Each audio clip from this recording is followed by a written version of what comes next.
Hello guys, ganito nga pala ako gumawa ng chiffon cake.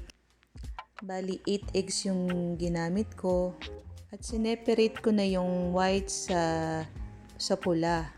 Guys, kailangan walang bahid ng mantika or anumang mga talsik ng tubig yung mga bowls nyo. Or may napasamang egg yolk sa egg white.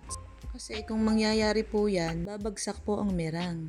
Kaya nung nag-uumpisa pa nga lang ako noon, lagi akong palpak. Kasi yung pinaglalagyan ko ng egg whites ay greasy.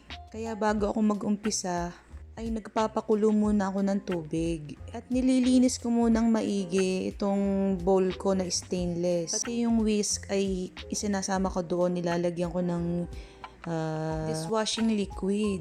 Kailangan po ay malinis na malinis ito at walang bahid ng langis or anumang talsik ng tubig para makabuo po tayo ng magandang merang. So as you can see po, stainless bowl po yung gamit natin. Mas maganda po kasi yan kaysa dun sa mga plastic.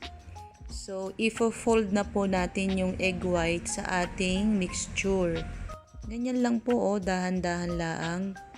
Dahan-dahan lang po, huwag kayong manggigigil. Hanggang sa mag-combine na yung kulay niya. Sa umpisa kasi ang hirap nito gawin. Pero pag nasanay ka at lagi mong aaralin yung mga pagkakamali mo, mapo-perfect mo din yan. Huwag kang susuko. So okay, na preheat na po natin yung ating oven. At ang temperature niya ay 150 degrees Celsius. 30 to 40 minutes. Kapag naluto na siya, itataob nyo na kagad sa cooling rack. Naglalagay nga rin pala ako ng parchment paper sa ilalim para mas mabilis siyang matanggal. At dumako naman tayo sa paggawa ng cake. Yan pong nilalagay ko na liquid. Ang tawag po diyan ay simple syrup.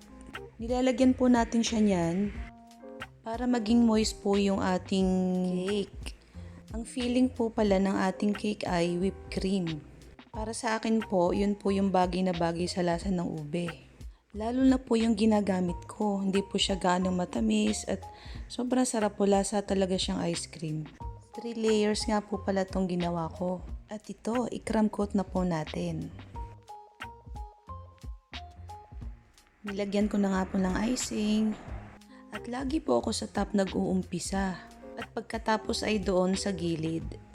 Nung baguhan pa nga lang ako noon, ay hirap na hirap ako magpakinis ng cake. Yun pala, dapat mag-invest ka ng magandang turntable. Kaya nga kahit medyo mahal, ay binili ko na to. At ito nga, 4 na taon na to sa akin. Hanggang ngayon ay napakatibay pa rin. Kaya nga minsan naiisip ko, sa katitipid mo, lalong papangit ang gawa mo. Parang sa cake lang din. Kapag sobrang mura naman ang cake, kung hindi naman masarap, wag ka na laang umorder. Doon ka na laang sa mga cake na medyo mahal, pero sulit naman ang ibabayad mo. By the way guys, ito nga pala ay cake ng aking anak. At ang request, may leche flan daw ang ibabaw. Sus! Ang batang are, lalong tataba. Maraming salamat po sa panonood. Bye!